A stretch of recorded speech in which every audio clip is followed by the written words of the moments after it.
my first thought was just very impressive engineering. From a technological build standpoint, to have a machine do and get a sense of the feel of the folds, of the turning, the reducing, we mentioned alpha loops, being able to have a machine navigate that, I think it's remarkable. I think one of the cool things that I feel like definitely thought about automated colonoscopy and talk to people about it.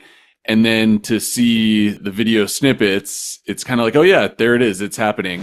This is automated colonoscopy, under where the gastroenterologist is not himself or herself doing the procedure, but they are more a supervisor.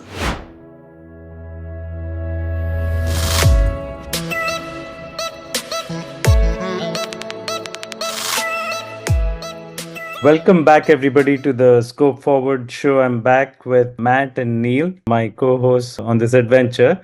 And then we have Dr. Sanket Chauhan, who is the founder and CEO of Surgical Automations, joining us today. So we're going to do this a little bit differently. All three of us, we're going to have a conversation with Sanket and learn about the adventure that he is on, which is building a colonoscopy robot. With that, welcome, everybody. Well, thank you for having me. Looking forward to the conversations. Before we get started, Matt and Neil, I want to ask you, how have you been and what's been happening in your neck of the woods as far as AI and the exponential technologies are concerned? Been busy as always, trying to keep up with the latest and greatest. Maybe a fun little story. I did go to an AI healthcare and wearables hackathon in San Francisco. I guess it was the weekend before this past weekend, and had an awesome time. Got to play around with the Meta Ray-Bans, and our team also used Samsung smartwatch and kind of combined the accelerometer data with the front-facing first-person video and built an app for fall prevention in the home. And actually we were able to take front-facing first-person video from the Meta Ray-Bans and construct that into a real-time 3D reconstruction of the user's rooms. So it's pretty cool to build that all in the course of 36 hours, thanks to Claude Code in large part. It's fun times. Mm-hmm. Awesome. That's amazing, Matt. Thanks. I remember, I think it was 11 or 12 years ago. Probably 12 years ago. It was no longer actually. Sorry, I was still a fellow, and it's when Google Glasses or Google Glass come out, right? I don't know if that exists anymore even. It's sunset now. Yeah, and I thinking of Meta's Ray-Bans. We were using Google Glass to detect cell-ulcerated adenomas. Amazing. Or we're trying to use the image bank, and it's not that different than what I bet Meta can do. I know I've played around with the Apple Vision Pro before, and it's cumbersome, the whole technology of wearing something the entire surgery, but it's not that far removed to have some of these wearables in the endoscopy suite adding to, augmenting what you're seeing. So that's cool. I was trying to pitch our team on actually trying to do polyp detection from the Meta Ray-Ban videos in real time. They wanted to go with fall prevention, which is probably better for a general audience. You mentioned the Google Glass. There's a cool company called Augmetics that was very early in the ambient scribing technology, and they were based on Google Glass. Many years ago, I met the founder of the company. His name's Ian Shaquille, and he worked at Intuitive Surgical before I worked there, and then we got to know each other. He showed up to the hackathon just as an attendee, and so it was good to catch up with him. We're kind of lamenting the Google Glass. I feel like it was ahead of its time in a lot of ways, and was actually a really nice form factor from a wearability perspective.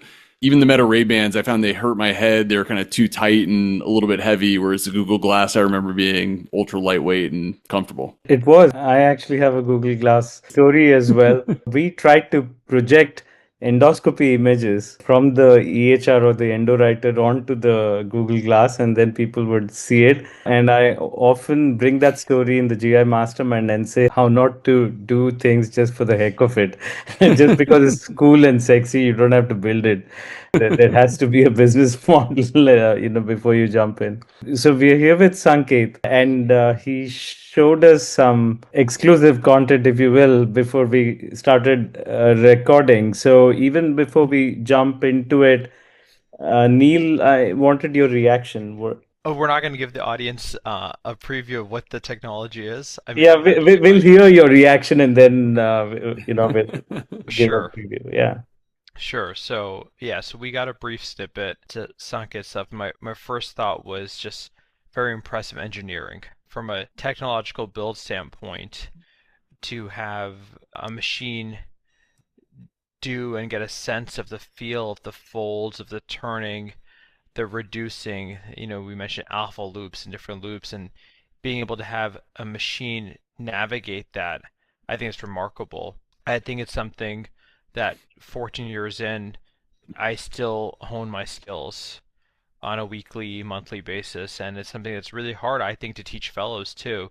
And fellows get it by just years of practice. So I think it's remarkable. Obviously, we're seeing Sunket's technology in ex vivo format, right? It's in a pig model or a lab, and it's different than a human. But just that feel, that touch, because it's hard to teach. Sanket, you probably feel the same way. I feel like, I work with the Yukon fellows on Mondays, and it's really hard to teach that feel, like knowing when to turn, when to withdraw, when to reduce. And so that looked pretty interesting to me. I think, Praveen, you mentioned it. A lot of these things, you don't want to do something just for the sake of doing something, right? You mentioned Google Glass, and I think you're going to need to have a business model, an ROI. I envision this would be valuable, say it's fully FDA approved, very valuable in places where you have access issues, which is a lot of the country and a lot of the world. So right away you have benefit there. And then I can see a secondary benefit or primary benefit of improving quality or standardizing quality. So those are my quick thoughts.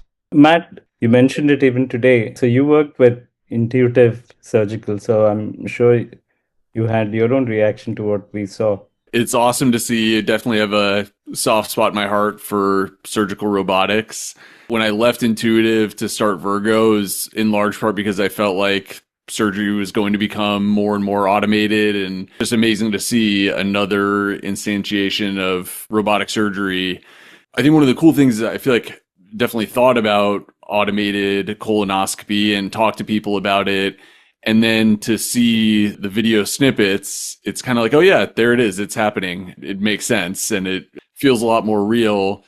I think my other reaction is I'm eager to get Sanket's opinion on, I can't remember if it was the last episode we did or the one before, we had a whole discussion about whether it's going to be humanoid robots driving regular endoscopes or purpose-built robotic endoscopes. So I'm eager to get Sanket's take on that. So Sanket, before we let you take over and give us context of what you're building, in full disclosure, I serve on the advisory board of Sanket's company. So just wanted to share that. So Sanket, yeah, please show us a video that you can share with everybody, Yeah. and please set the context for what you're building. So my name is Sanket Chauhan. We are building platform robotics for endoluminal procedures. And by endoluminal procedures, I mean that anywhere where we take a flexible scope and with a camera attached at the tip of it and do procedures or therapeutic or, bronchoscopies, colonoscopies, ureteroscopies, and so forth. Now, when you have a platform technology that is capable of doing a lot of those things, you have to start somewhere. And how do we decide where to start somewhere? Well, there's some clear markers of that. Market size is probably one of the most simplest ones.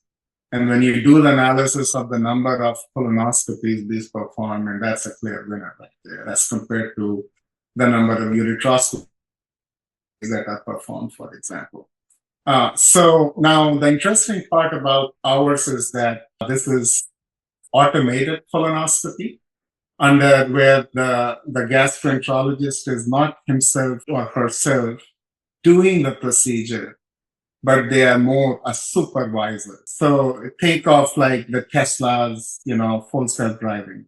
And this is essentially, we call that smallest Tesla in the world, which has a 15 millimeter diameter. So The platform technology, we mean that, you can see the diameter and the length of a colonoscope or a bronchoscope can be different than an upper GI or a lower GI. This is an animation we had pretty early on. This case, the robot is inserted, the scope is inserted in the mouth, it automatically advances, starts scanning.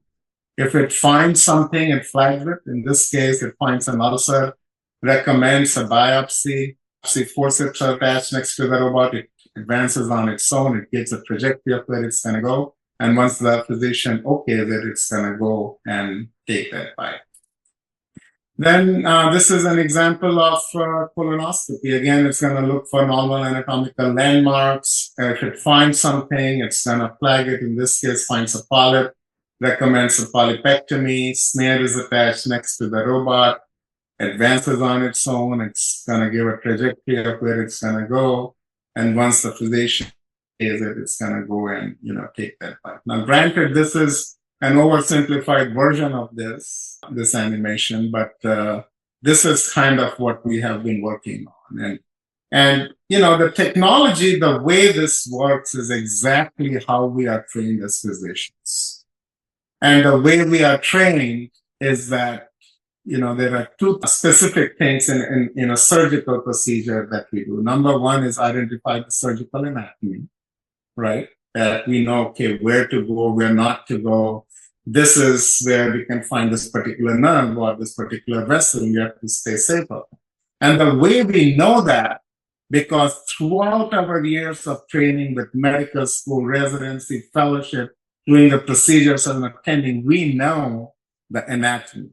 And we know because we have seen pictures of that. We have trained our mind by seeing hundreds and thousands of those images, whether it's the atlases, whether it's the pictures, whether it's the procedure. So we know that.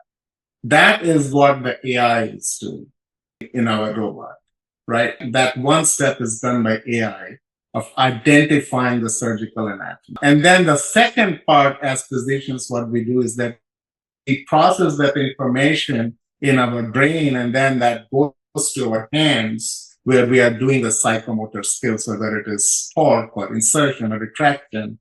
And we have a closed loop system between our hands and our mind, which by experience, we realize that, oh, wait, we need to pull back, not push in. And this is kind of where the robotics comes into play. And there is a closed loop communication between the robotic parts and the AI parts. It's completely AI driven. So going back to this, I'll show some of the early prototypes that we have developed. This is obviously a product development is a long process, especially in medtech. So this is an example of where this is a single click colonoscopy. As you can see, this is the video from the tip of the camera, and as you can see, this is identifying the lumen, where to go and where not to go, which is the walls. And now this is a completely automated. There's nobody who is actually maneuvering this robot. This one single click, and it's completely, the hardware and the software, it's all kind of, proprietary. This is another video of that, the same thing, and you can see the transillumination over here, which is basically the direction in which the scope is moving. And you can see the closer it gets to the wall, it kind of goes away. It stays away from the wall, and it finds the path, and, it kind of moves forward. So these are some of the videos we have. Where we are right now is that we are getting into animals very shortly. And, we'll have a lot more videos to share at that point. So we have done some explant studies and all, and, I'm happy to kind of talk about that. Very cool. I'll say, first of all, congrats on all the progress. This is very, very exciting. Just one question that comes to mind. You mentioned, human in the loop and full self-driving. Why start there, and why not jump right to fully automated? And I guess, what do you think it will take for whether it's the FDA or payers to get on board with fully automated robotics? Fully automated, I mean, it's a very strong term. The way I look at it, that let's look at, a ladder that takes you to a very high place. And yes, that if you look up, I can see that fully automated scope, the robot.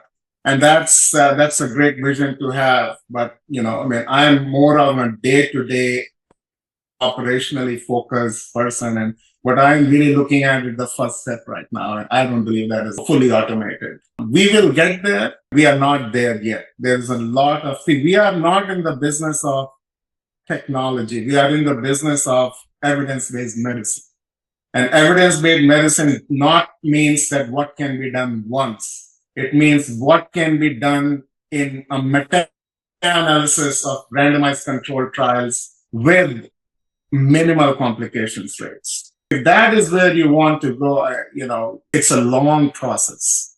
Even just building this took us almost 2.5 years. We are just getting into a large live animals. So fully automated, it's a long process. I mean, we barely are getting fully automated cars. And this is the regulatory wise, technology wise, it's way more complex than fully automated cars. Another thing that comes to mind, and this actually kind of ties back to my intuitive surgical days, where you're mentioning about kind of the human connection to the robotics and you get a feel for what the system is doing. I used to stay late at the office at Intuitive and just kind of hone my skills on the robot. It was fascinating. I feel like it was after maybe a month or so of a lot of practice, I started to develop what felt like depth perception. And the Da Vinci does have 3D video, but it was more like tactile feel, even though there's no tactile sensors within the robot at the time. I'm curious, I know you mentioned it's a stereoscopic camera, and I'd love to know your thoughts on why stereoscopic versus just a single camera. Especially, it's, I guess, a little bit counterintuitive for most endoscopy. You're watching a 2D video screen as a physician. So I'd be curious to get your thoughts on maybe what are the advantages or disadvantages of either.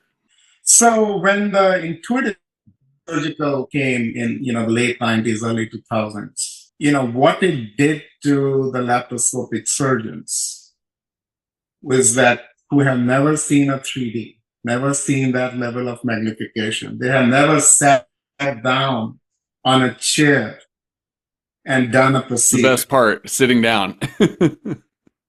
So, those are kind of the things that we are bringing to endoscopy. Gastroenterologists, there have been attempts to do the stereo vision, and, now we know why this is so complicated, but fortunately we have, passed that.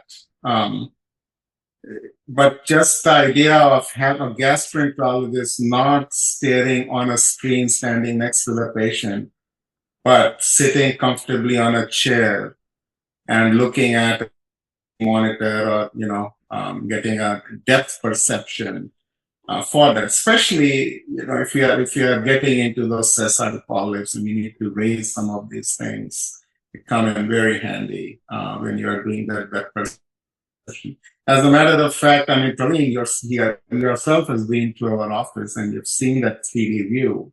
And to most of the people who have seen this, I mean, we see, wow, this in itself is amazing. Obviously, that means that now you have multiples of data that is coming to you as would come. And, how do you clean up that data? How do you store that data? What you store, what you know, I mean, that's a completely different thing that, that is, we will have to address at some point. As I was listening, again, the technology is very impressive, and I stand by my initial assessment that to have a machine do what I do believe has taken me a while to get to, I think is very impressive. And again, when I think of automation, I think the benefits, the other additional benefits I think with automation is that you reduce both user fatigue and you reduce interoperable variability, right? So there is evidence to suggest by the end of the day or by the 20th case, there is some reduction in quality, and different studies point to how much. And I think a lot of current endoscopic advancements like CAD-E try to negate that. And I imagine something like this would be a huge win in that space, right? I think that that'd be a very easy argument to make. Let's just assume this is working perfectly and not missing anything as FDA approved. Automatically, you would get rid of that both operator variability and also the end user fatigue. You mentioned sitting down, and I think you're being a little facetious, but it's also true. I mean, there is a whole, and I don't know any of the literature in this space, but there's a whole body of literature on ergonomics, endoscopic ergonomics, and the fatigue and the injuries that endoscopists are facing by the mid to end of their career. And I think this would be another point of success. I remain obviously cautiously skeptical still, in the sense that you mentioned lifting polyps, and I haven't seen your 3D model. I've not been to your office, so I say that with humility, but a lot of what we see, I think diagnostically, you can have a machine go through and see a clean colon, right? Or identify an ulcer and biopsy an ulcer. But once you start seeing those more complex polyps, it gets challenging.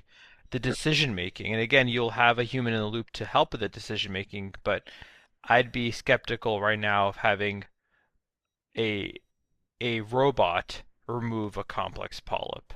Anytime a device comes in the market, you can't plan for all the edge cases. I would say let us start with simple polyps, right? Let us start with biopsies. Let's start with 95% of the cases. Complex polyps, yeah, I mean, it needs a lot of training, and, I mean, the maneuvers that's a different level of training that you need for that. Is it doable? Yes, it is doable. Will we get there? Yes. I mean, I think as right now we're just trying to get to the ileocecal junction, and this is not easy in a colon as compared to more cartilaginous structure like, like bronchus or trachea or something, right? It's very different. And that is where colonoscopy is so difficult procedure. Even if we can get there, getting simple ones first, and, I think that is where the physician's discretion initially will rely on. And that's another reason that once you go to market, you just don't want to go big bang. You want to have control, learn from the initial experience and do that. But no, I agree with that criticism or feedback that, complex polyps. Yeah, I mean, let's try to do simple polyps first, and then we'll get into complex polyps and EMRs and ESPs and whatnot, right? So, as you were answering, I was trying to come up with a solution for the problem.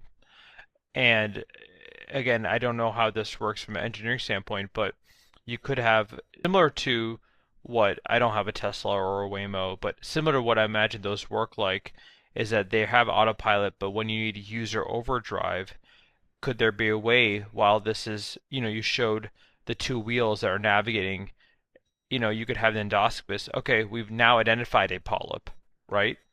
The automated robot got to there. Now the endoscopist, puts on their gloves, similar to we do with the first year fellow, and say, okay, now we'll remove the polyp. yeah. Okay. Over time, I have no doubt and full faith in what you've already accomplished in 3 years that you could remove that complex polyp in the next 5 years, probably. But early on, that could be a solution too. Now, so in early endoscopy, I think the simple biopsies and simple polypectomies, we will be able to do automated in the first version. It's just not going to be, for all the polyps. So, how we do that around the regulatory things, and, we'll have to just see. And we'll also have to see how FDA responds to that as well. It might as well be easier to go to market faster without an automated instrumentation, which means that now you have found the polyp, it needs to be taken out. Now you get up from a chair and, go stand. That is easier. That actually the robot is ready for that right now. So automated instrumentation, we want to be very cautious when we say that. And at all times, it is in hands of the gastroenterologist that you can, if you say that, oh, it's going there, I want you to move it a little bit left more. You just, there's a handheld joystick is basically what you have. And you move it a little bit and let it take over, just like, instead of driving. How far are we before a surgery center can place an order on your website? The FDA process, we have to get into humans, and we should be in humans by the end of this year. That's early humans, first in humans. Now, what the first in humans really does is that, now you have an opportunity to have from a prototype to a product. And that transformation is in high amount of validation and verification and quality systems and all that's needed. And then let us just assume we will need, first in human is a small trial. We need larger trials because that's the final data, pivotal trials, right? Before that, it's out there in the wild. So getting that, it takes time to find the places you're going to do it.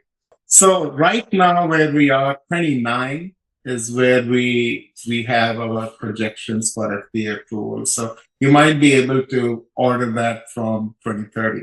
We might have to build a website in somewhere around that time. We have a very, very small landing page, really. Kind of the year of singularity or year of AGI, let's say, at least. So it'll be interesting. Neil, how does that make you feel as an endoscopist? I'm excited. I've always been, truly, I think the more we have to reduce the variability in quality, the more value there is in a colonoscopy.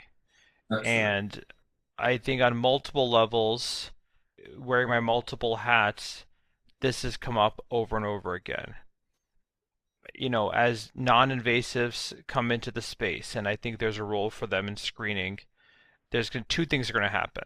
Okay, one, we're going to have a higher demand, I really believe, for therapeutic colonoscopy, which we currently don't have the bandwidth to support in most places across the country. And secondly, we're going to have to keep showing to everybody the value of a colonoscopy. Okay? And the value of the colonoscopy is very simple, is the only preventive test out there. Okay? And how do we prevent cancer through colonoscopy? Is by finding polyps and removing them. So I believe whether it's CADI, automation, augmentation, whatever it is to improve the value for colonoscopy leads obviously, better patient care, but cynically, and truly cynically, it's better for the gastroenterology community. Thing as you mentioned about quality metrics, obviously reducing ability, that is absolutely true. And a part of that is also getting a non-diluted data. Right. So, you can still say, the adenoma detection rates of withdrawal times. A lot of these times, these are numbers that, by the end of the case, the gastroenterologist, yeah, sure, it took me 9 minutes. So today it took me 12 minutes. And yes, you're supposed to have that thing in the operating room that, entry and exit, you note out the time, and, rarely you get an objective data for it. At the end of the day, it is a very, kind of subjective number. That is another thing what the robot can do. It can give you an objective number of withdrawal time, can give you, ADRs, which are much more objective. And number two, using the same metric, it is observable through the community. So for example, the withdrawal time that it says for you, the ADR that it says for you in Connecticut is the same as the metric. The methods of measuring are the same as what is in Texas or California. Even if you have, let's say, 40 clinics, for example, you can find out exactly that, okay, well, the non-operative time in this particular endoscopy center or the throughput of patients is in the lowest 10th percentile. And that does not mean it is good, but that means there are opportunities of quality improvement. So I want to play this out a little bit, especially with Neil, right? And you being the innovative gastroenterologist, endoscopist, you get excited by this stuff. But what's going to happen to the average endoscopist who does this on a daily basis. And this changes the standard of what is expected. And what if a nurse practitioner can use technology such as this and press a button and it goes and does its thing and comes back? Want your reflections on that? So the first point is that if the average endoscopist, I think you're getting at is the transparency of quality metrics, right? So like everyone would know the withdrawal time, the ADR, SDR. No, not even like so because the robot is doing it, right? Like so, I don't know how much of a skill or guidance of an endoscopist is even needed. So I'm actually saying it's changing the baseline. Like so, just like how we talk about AI right now, right? Like the guy using the AI is going to take the job of the guy who is not using the AI in whichever field. So very similarly, somebody who is using the robot is going to be so much more better in terms of ADR because it's never going to miss anything. It'll pull everything out, all of that, assuming. And then there's the endoscopist who is not using it, but is also average or above average. Like so, the game has changed. So I was going there. Yeah, so I think it raises the floor, right? We talked about this before. I think it makes everybody better, right? And then it's the curve of adoption, right? So then it becomes how quickly is this universally adopted, and while it's being adopted, how much do you penalize those for not using it? It's very similar to the CAD-E argument, right? So I believe CAD-E should be universal. I think all three of us have talked about this, but we believe it should be universal. But do trainees have to be trained on CAD-E? Should they not be trained on CAD-E? I think all that depends on how much it's available for everybody. So if Sanket's system or equivalent was available for everybody and automatically raised the floor for everybody, then I think that should be standard of care, right? And then you start, I don't know if penalize is the right word, the average endoscopist who doesn't use that would have to show justification. I'm hoping at some point you can tell payers that, hey, we're using a colonoscopy with so and so augmenting features, providing better care. That's why we deserve so in return, right? And I think that'd be similar to this. I think the second point you mentioned with nurse practitioners, okay, I would be all for that because right now I believe across the country there are plenty of non-gastroenterologists who do substandard colonoscopy. Sanket, I don't know if you see that. Again, without naming names, there are plenty of people who do colonoscopies and do 2, 4 minute withdrawals and say they've done a colonoscopy. So to me, the degree or the specialty matters less. I think in a surgical field is about surgical volume, right? So if you do a ton of this and you do a ton of it well and you can show that, then you should continue doing it. And I think a few years ago, actually, Hopkins did pilot, I want to say it was not in the US, but somewhere where they trained nurse practitioners to do endoscopy and colonoscopy in rural areas, in remote areas outside the US, and did an effective job. So I truly believe it's a skill that, again, it took me 14, 15 years, I'm still learning, but if Sanket's machine is so beautiful and it teaches people in a week, then great, that's more access because I think we're going to need more people doing more colonoscopies. The way I look at it, from the FDA perspective, every study, every device has to have an indication for use. And our indications for use clearly say that it has to be used by a physician. And the reason we say that, when things are rosy and pink, everyone is happy. But that is not every day we see, that is not how life is. It's about things that we don't prepare for. And, that's the last thing we want it to be. The other thing is, I would argue that being a physician is not just being a good procedurist. There are other things, involved. There are other things you actually know about gut that the nurse practitioner or the physician assistant may not be may not know as much. They have a superficial knowledge and they may get specialized, assisting in some specific cases. But, from a volume perspective, I don't think there is at least now ready for that. No, we get that, and we don't have to hedge it. Like I see all the technology developers do this, to be very cautious about not upsetting the physicians. I think there's room to like I come would face. upset the physicians. I think the Yeah. physicians need to be upset. But Sanket, I think the point that's interesting or important, and I wish to give Matt a chance to talk here too. I feel like I'm talking a lot. Um, is you mentioned when things are rosy and pink, it's great. That brings with a liability question, right? And I think the liability question, from your standpoint as a company, is fair to say you're choosing who should be training it because in the current model in many places, if a physician assistant or nurse practitioner does a procedure or does something, the liability does fall on the physician. So that's a little more nuanced, and I think there's a valid point there.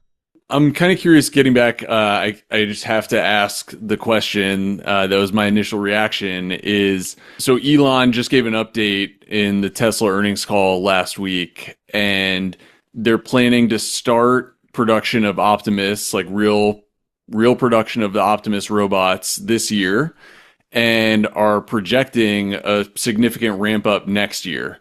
Now, discount Elon Musk timelines. Maybe it's 2028 instead of 2027 or 2029. I'd love to get your take on why a purpose-built endoscopy robot versus a humanoid working with scopes and systems that already exist out there today. Optimus is more target on direct to consumer thing. It is more for household help and other things. I mean, if it can, do the housework and, fold the laundry and do the dishwasher, I think that is the primary thing for that. There are many ways to make a form out of it. It is not about what form that you see. It is about what it is capable of. And what layers of technology stack it has. And at the end of the day, the purpose behind the technology stacks is to, have a foolproof automation. Can it be done by humanoid? And by that, you see the humanoid transformer kind of robot kind of holding a scope and, like R2D2 changing. Sure, but, those things are secondary, and I think at the end of the day, you have to understand how an operating room works. I mean, we don't want to spend time. We want to spend time in going to ileocecal junction, period. Right? We don't care about what form it is, as far as it is reasonable for a gastroenterologist. And the form we have picked is reasonable for a gastroenterologist. And do that. Is there any advantage to do that except for its food? That is the real question. And maybe I can play the role of antagonist here, and I'm definitely, I feel like an AI maximalist in terms of where things are headed. And so, you describe like the non-rosy scenarios that, maybe they're 5% of the time today, but like eventually those, even the most complex scenarios, the things you may see once in your entire practice, those ultimately seem to me like things that are solvable with sufficient intelligence. And, you solve it as an intelligent human, but it feels to me like a matter of time before we do have the artificial intelligence to solve really all the cases that we expect physicians to solve.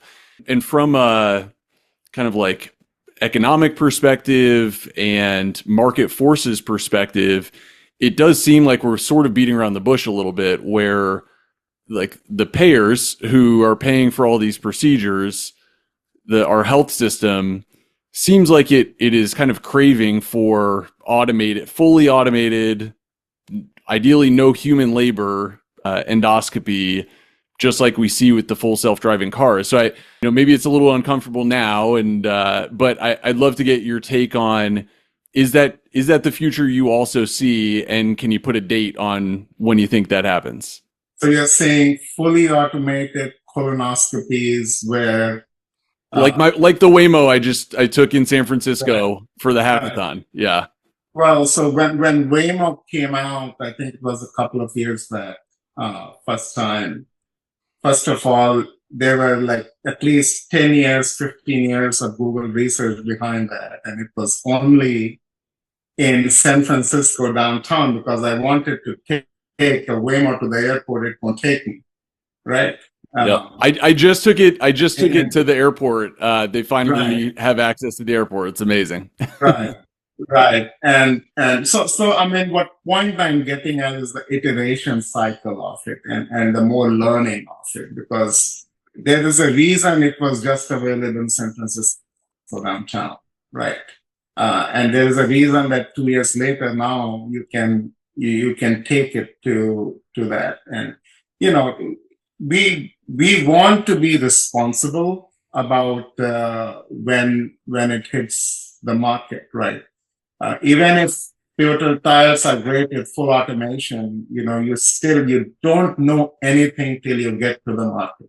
And, you know, and I say that humbly just because I've seen things in my career. I mean, every complication that happens ever in a patient is with an FDA approved device, right? So look at it that way. So obviously a part of that is using that responsibility. From our part is that, you know, just let us first make it work, you know, benchtop models, right? Then we'll figure out the Armageddon.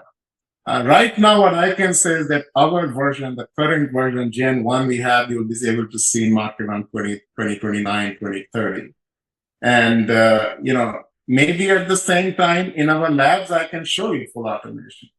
But then taking that to market is a process. And again, we are in the business of evidence-based medicine. And you know, think of it as that, will I be willing to take my loved ones in a fully automated scope?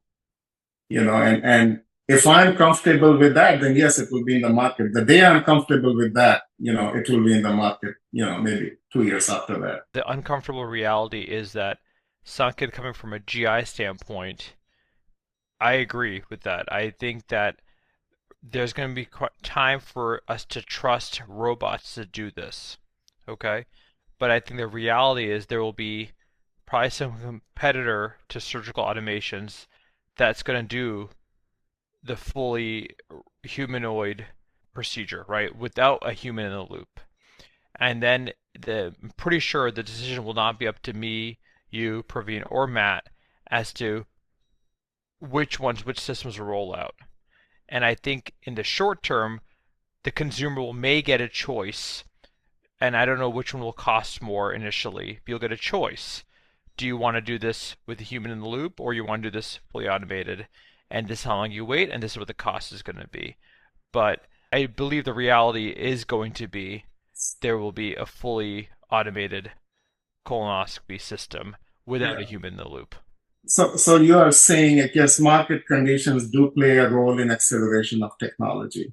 Absolutely, they do. And you know, the good thing is that we are ahead of pretty much everyone else in any automated procedure. There are other robotic companies; they're not automated, and you know, I think we have definitely we have the data and the experience to get to the full automation first. Because remember, this is not just the cameras. I mean, there are other sensors there too that work together, and there are, you know, some models that don't exist publicly that, you know, we use to drive that. You can't just, there's a lot that happens between a video and the hands of especially in flexible procedures. And that is where, you know, first of all, we are comfortable with automation, and, you know, it just takes a little bit to get that to market. Sanket, I want to go back to the point on Optimus. You said it's being trained for household jobs. Like we played a clip last time, or when we talked about it on this show, Elon actually is talking about surgeries. He is talking about the Optimus robot doing much better surgeries than most of the surgeons out there, or Yeah. all of the surgeons out there, if you speak the language of super intelligence and all of that. It'll get to that point. Question is, how is he able to say that? Yeah. Assuming that, timelines are off and considering all of that. But what's going on? What must be going on in his head? Or where's he getting that confidence from? I'm probably one of the biggest fans of Elon Musk in the amount that the guy has created multiple billion-dollar companies. I can. It's building a company. I think Matt, you can agree as well how difficult it is. And so, first of all, huge fan of Elon Musk. The other thing is, I think he's saying that from a high vision perspective. That someday surgeries will be performed.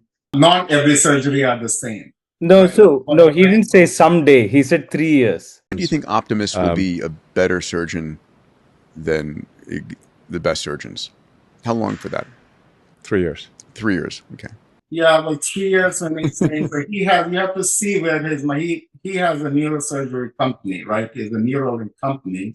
And the anatomy of neurosurgery, if you see it, is very, very, there's a lot of data that is available before that, right? So for example, if you do a simple CT scan of a head, which is pretty much going to be done in everyone before they go through that procedure for Neuralink, right? You will have the anatomical landmarks, which are very easy to train on. The amount of space that you have in skulls are limited as compared to a colon. Other thing is, the colon moves. Imagine driving and setting a GPS, but your road changes as you are cruising, right? So there are complexities. Again, I don't think you can do a Whipples in 3 years. Can you do a neurosurgery? I mean, Elon Musk, if he puts, yes, you can do it in 3 years in a neurosurgery. But, it's not just being able to do that in a lab, it's being able to do that in a patients in a reliable basis without complications, right? So even if it can be done in 3 years, it will still take 10 years for him to bring it to market for a fully automated thing. Does the cognitive knowledge or the AIs, for example, any flowchart-based healthcare profession? And by flowchart-based, where I mean is that, you are giving a group of complex symptoms and your mind is trained to go down multiple flowcharts that I was a diagnosis. That I think the technology already is there. But when it gets to doing procedures, it's a little bit more complex. One point I want to add is that of exponentials and how we see exponentials repeatedly working. And we're all living through that inflection point of exponentials in most technologies. So, going back to your earlier point on look how long it took for a self driving car, for a Google car to become a Waymo. Yes, it took a whole lot of research and it took a whole lot of iterations to get to that point.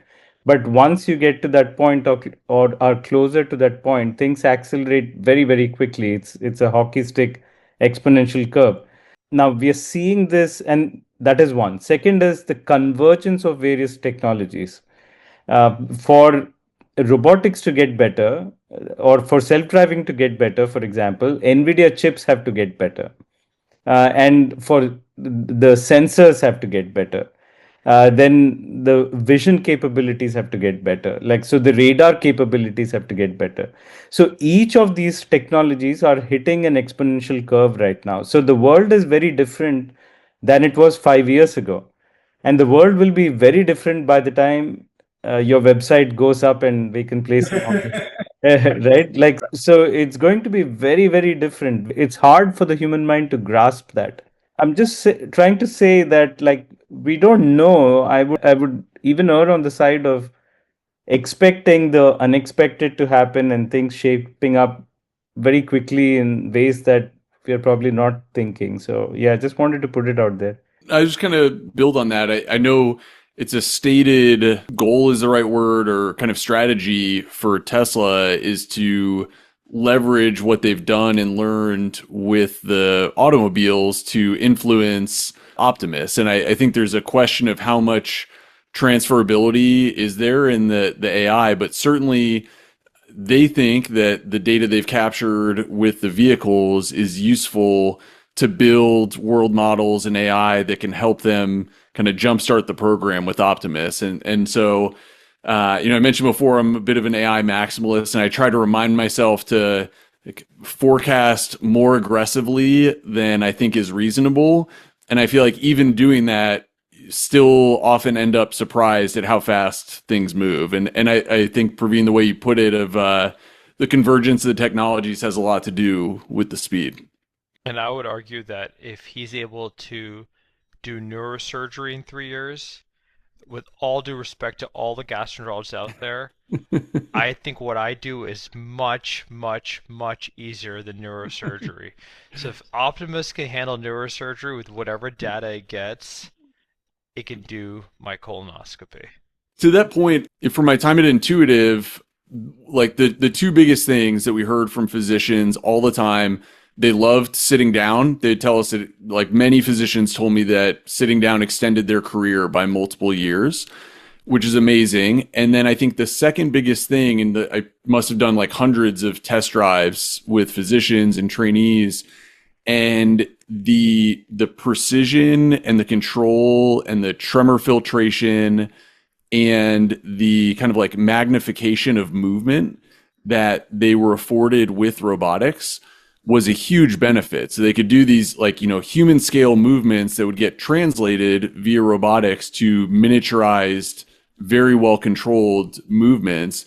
And I think that's one of the huge advantages of robotics generally applied to medicine. Is it's like we're clumsy apes and we get this superhuman power to be really precise through robotics. And I think that applies equally whether it's a human in the loop robot or a fully automated robot. Is you have this kind of superhuman control aspect. And so it was actually a question for you, Sanket, is, say a physician wants to take over, there's a complex polyp.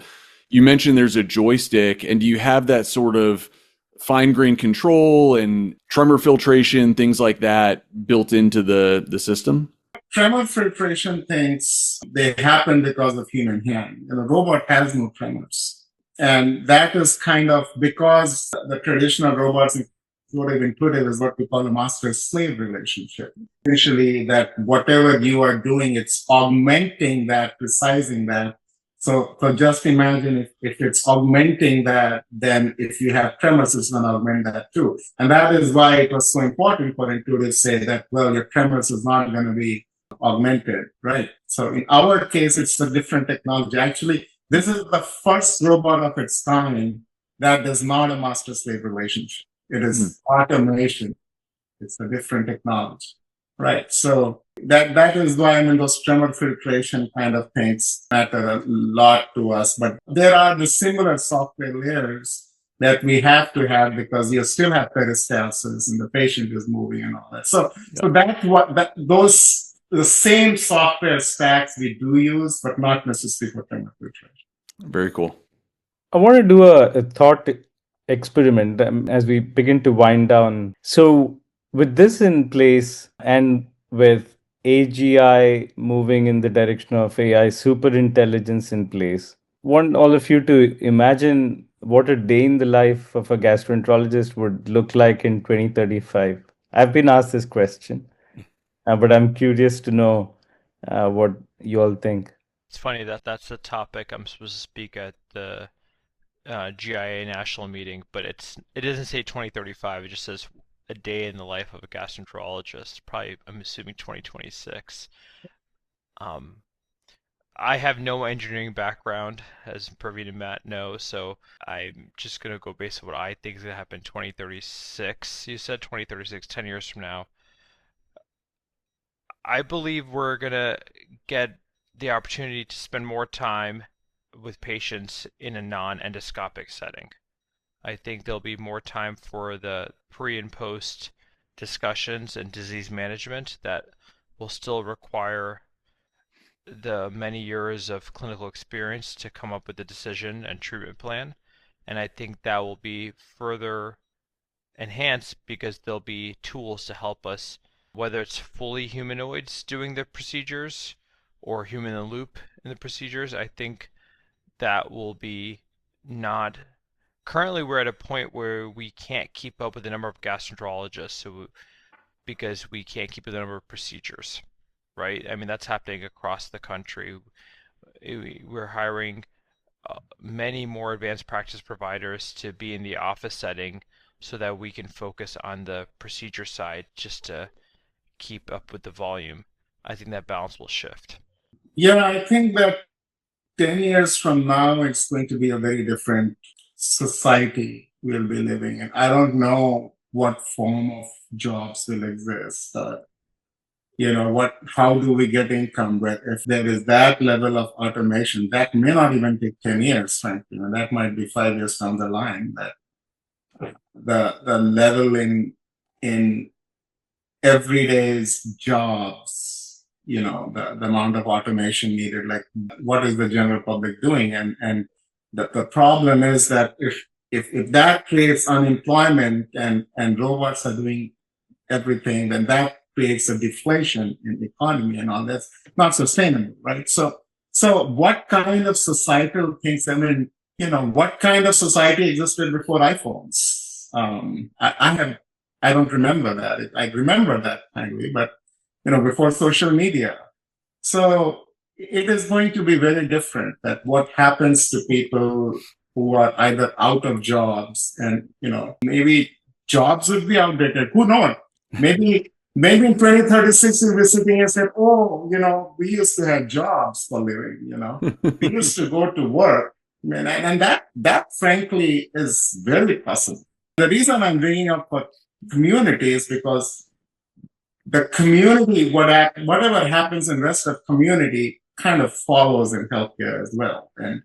And now I don't know if it will be 2020, 2035, but I think the life of gastroenterologists would be a lot more easier with the procedures that you have to perform. It won't be, it will be a lot more comfortable. There'll be a lot more data. The quality would be much better. At least that's the future I would like to believe in. I think given the current trajectory of AI progress, corresponding societal and government response to AI progress, I think continuing on the trajectory we're currently on, I anticipate pretty radical changes to society sooner than 2036. I think next year we're going to really see automated AI research, and I think that will lead to even further accelerated advances. As optimistic as I am about the pace of AI and the progress of AI, I'm kind of equally pessimistic about what that means for society and the species. Probably assign the most probability to AI being in control at that point. And if it has mercy on gastroenterologists and on the rest of us, we might get to do something enjoyable. But the day of the life of all of us is going to be whatever the AI wants it to be. So that's my most likely scenario, unfortunately. Hopefully, I think there are things that can be done to guide it in a little bit better direction. And if we can, then I think it looks maybe more like what Neil and Sanket described. Yeah, I have a few reflections here as well. One is I feel the classification of diseases is going to increase.